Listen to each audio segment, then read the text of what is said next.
Vladimir Zelenskyy used our long-range missiles to attack Russia yesterday. You know, something that Vladimir Putin said would be a red line.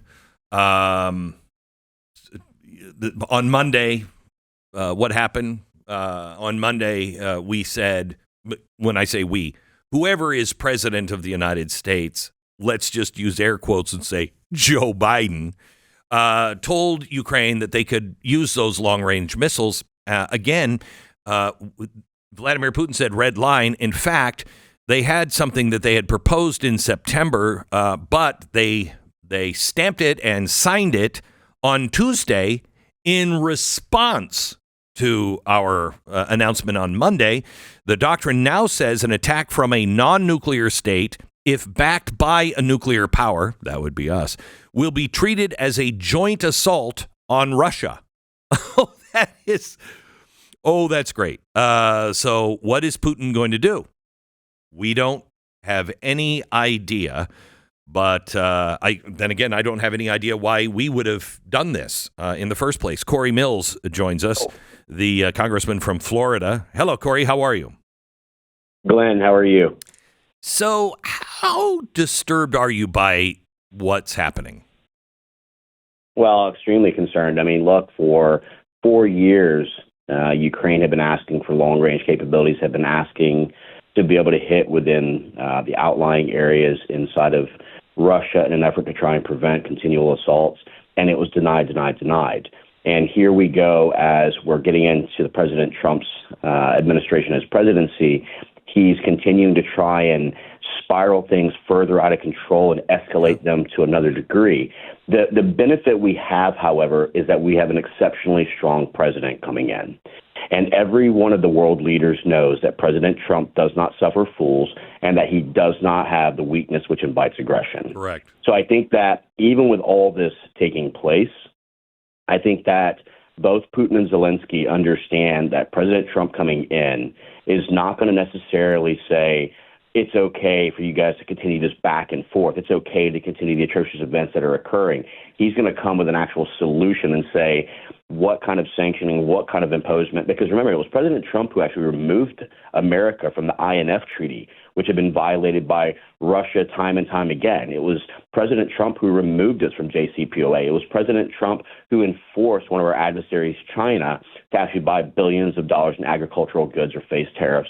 And it was President Trump who secured our borders will remain in Mexico and secured it by trying to build the wall. So people know this, they're taking notice, but it's disturbing to me that President Biden's doing everything he can to leave President Trump with the biggest mess possible to stop him from actually getting onto the America First agenda. It also strikes me as the deep state going into survival mode. Well, it's the deep state going into survival mode, the admin nanny state who continues to want to keep the corruption, the power. Just like you, Glenn, both of us, we're 10th Amendment absolutists. I believe in completely eliminating a large amount of departments and agencies throughout D.C. and returning those powers back to the individual states. Yep. I believe that, again, we can harp on Woodrow Wilson's 17th Amendment in 1913, but the power resides with the people. The power resides with the independent states. And this is what the federal government and this is what all these bureaucrats, these unelected bureaucrats who think they're lawmakers, want to hold on to. And so they will create as much chaos as possible, whether it be through a pandemic, whether it be through global warfare, whether it be through regional destabilization, in an effort to try and maintain their power so that it doesn't move away. So the president cannot, or the president-elect cannot call Putin or Zelenskyy and say, knock it off, I'm 61 days or 62 days away from being the president, and you don't want to screw with me, knock it off right now. He can't make that call, can he? Legally. He can, actually, to some extent. I mean, look, we have a good friend of mine, Congressman Mike Waltz, who was just appointed as National Security Advisor. I talked to him yesterday, and there's a tremendous amount of world leaders who are calling to congratulate the president. And, the president could simply say, listen, as you know, I'm coming in 61 days. I would ask that we go ahead and de-escalate things now before we come in and start thinking of a solution to work together.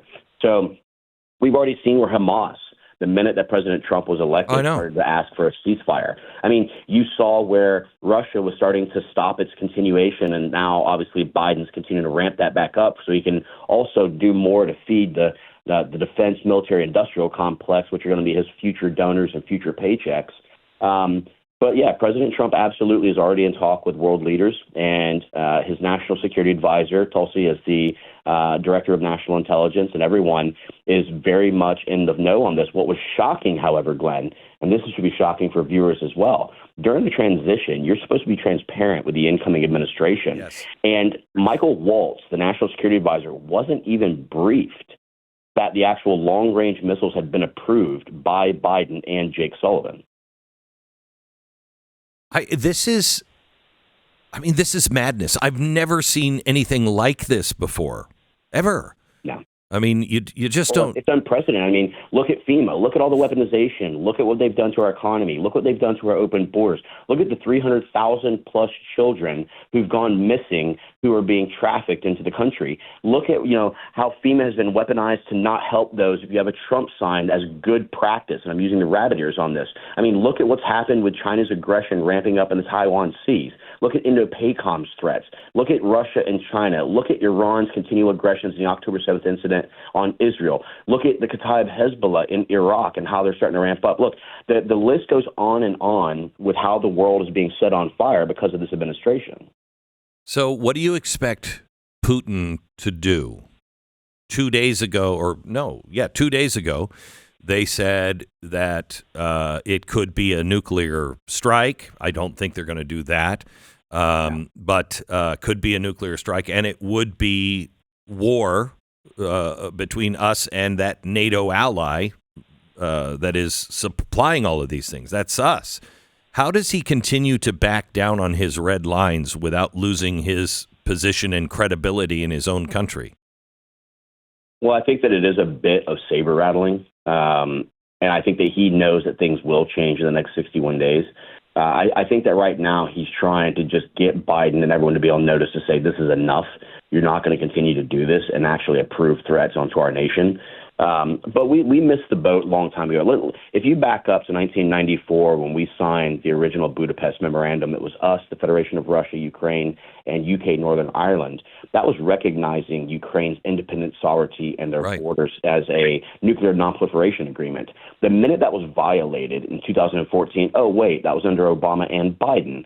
The minute that was actually done, they should have levied that treaty, regardless if it has teeth on it or not. You could have brought that to the international communities, but they didn't. And they allowed to continue on until it was actually President Trump who came forward and said, the only way to stop this isn't by giving Band-Aids and giving food. It's by allowing to have defense articles to be supplied to Ukraine for its own defense. And when that was approved, Russia then stood at bay in Donetsk and Lugansk and Mariupol. Now, fast forward to when President Biden comes into office, Russia immediately starts their invasion because they knew that nothing was going to happen because the precedent has been set. And so I think there's saber rattling that's going on by Vladimir Putin. I think that's necessary. I wouldn't be surprised if he does have some type of a mid-range, long-range missile strike, an increase in artillery, things like that on already hard impacted areas. But I think that he understands that in 61 days, there's a new boss in town.